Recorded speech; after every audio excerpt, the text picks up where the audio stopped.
welcome back to Curb Stomp City and another episode of ECW Lives, where today we will be bringing you ECW Hardcore Heaven 2001.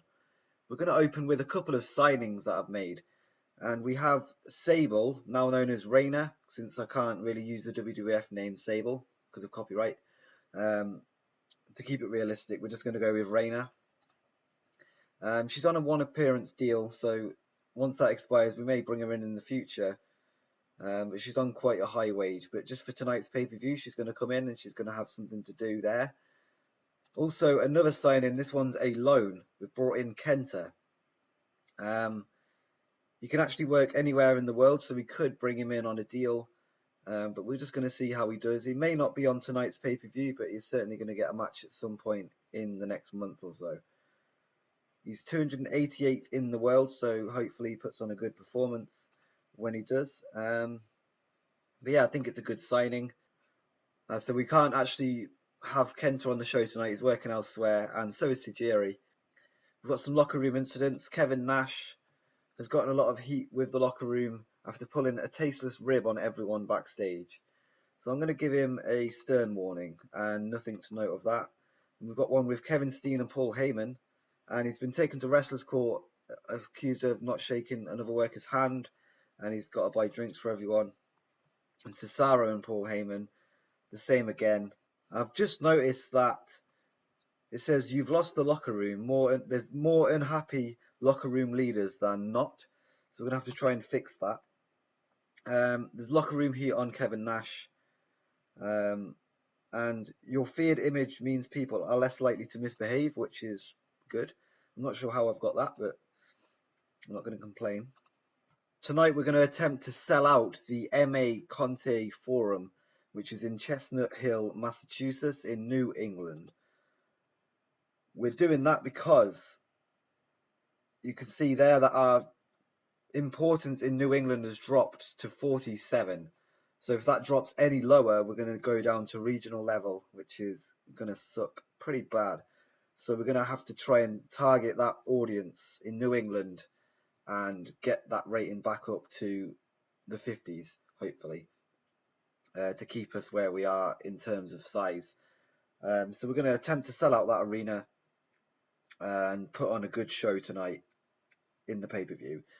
But yeah, we start the show with Juventud Guerrera versus Samoa Joe, and Juventud Guerrera gets the win after a fast roll-up, and this is his debut.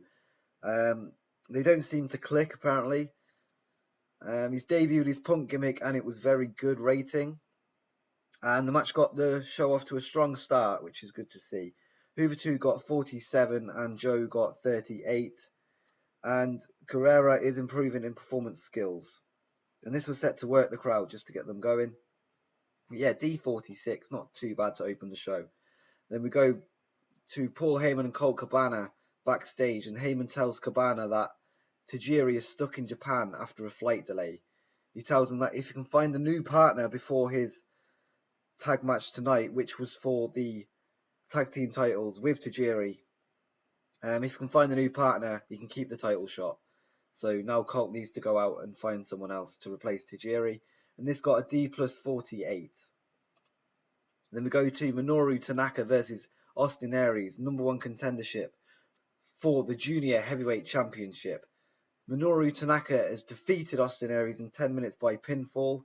This is why we brought Rena or Sable in to cancel out Austin Aries' manager Angel Williams, who helped him win on the previous Revolt. And that seems to have worked because Tanaka has got the win. Tanaka got 47, Aries got 42, so good performance from both of them. Rena got an awful for a gimmick, but oh well. She's only got one appearance deal, so I don't know. We probably won't bring her back for a while. But yeah, D47 for that one. And he thinks he'd be better without Rena, which is fine. And then John Cena and Colt Cabana cut a promo on Kevin Steen, and just incredible. And this is the debut of John Cena's new rapper gimmick. He used to be fun babyface, but now he's switching to rapper, and it was too soon after the last one. It got below average, but that's fine. But yeah, 38 D minus for that. Then in a bout that had subpar wrestling and little heat, Steen Incredible defeated John Cena and Colt Cabana in 9 minutes 33 when Steen defeated Colt by pinfall. Steen Incredible make defense number 2 of ECW World Tag Team Championships. And in terms of in-ring work, Just Incredible was head and shoulders above everyone else. And he got a 67 and Steen got 49, Colt got 32, he's the weakest in the match, with Cena getting a 39. And John Cena is getting better at his gimmick, which is good. And Cabana is improving in performance skills, which it looks like he needs to do because, yeah, he's often the weakest in the match. But yeah, C minus 53 for this one. It's good to have Steen teamed with Credible, and he hopefully learns a lot from him in the time that they are a tag team as the champions. Then in the Junior Heavyweight Championship match between AJ Styles, Taka Michinoku, and Spike Dudley, AJ Styles defeats Spike Dudley by pinfall with a Styles clash and makes defense number 2 of the championship. And Spike Dudley was the weak link in this one, struggling to keep up with everyone else's in-ring performance. AJ got a 63, Taka got 62, Spike got 48, and this overall got a 55 C minus, which I'm happy with. But yeah, it just shows that AJ is improving leaps and bounds. He's getting 63s now, so he's almost putting on main event performances. But yes, C minus 55 for that one. Then in the television championship match, CM Punk defends against Sabu, and CM Punk gets the victory after he puts him through a table. And during the match, we also saw Rhino run in and attack Sabu, and then Tommy Dreamer comes in to help him and accidentally hits Sabu too. So we tried to keep Sabu as strong as possible in this one. Tommy Dreamer is obviously trying to cancel out Rhino, and they've both got a championship match tonight for the world title. But Sabu wasn't happy about taking the fall to Punk, so I tried to make him look as strong as possible. Rhino attacks Sabu. Tommy Dreamer accidentally hits Sabu when he's trying to help him and Sabu to be kept strong. He was still unhappy about it, but we're going to try and give him a bonus just to sort his morale out. But yeah, CM Punk is improving in performance skills. 54 for Punk, 72 for Sabu, C 64 for this one. And CM Punk was visibly upset after the match due to Sabu almost injuring him with a botched move.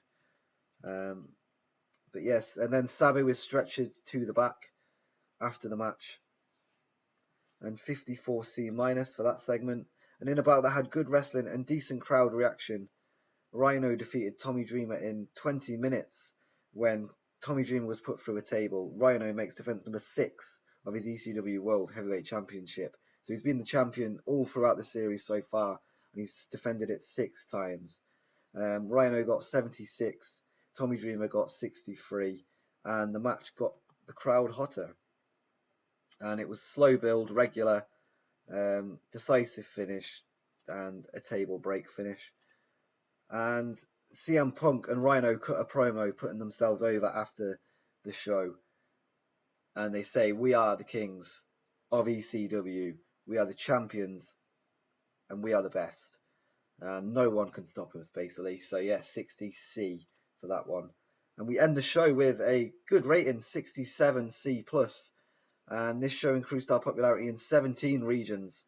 And we're going to check the New England importance rating. Hopefully that's gone up to 48 just to ease my mind a little bit, and because I really don't want to drop down to regional now. And we're going to praise AJ for a great performance, CM Punk for a great performance, and point out Rhino as a good example. And AJ is pleased, CM Punk is very pleased, and Rhino is pleased. ECW Hardcore Heaven got a 0.21 pay-per-view buy rate, which is our highest buy rate yet, so we're actually getting better and better every show as I learn the game and as the talent get better. In terms of attendance, it wasn't too great, but we were in New England. We probably would have been up here near the top 3 if we were in Tri-State. And Rhino and Tommy Dreamer is now the second best match we've ever had. And you can also see CM Punk and Sabu have broke into the top 8. So yeah, it's really good to see CM Punk up there. And it is officially our best show yet in terms of rating too.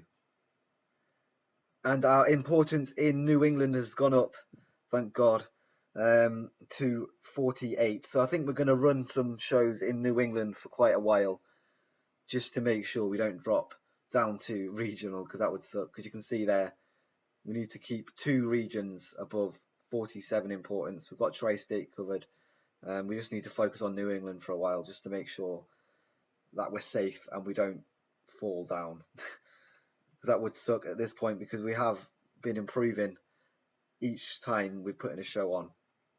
And yeah, that's down to the talent and sort of getting better at the game, I guess.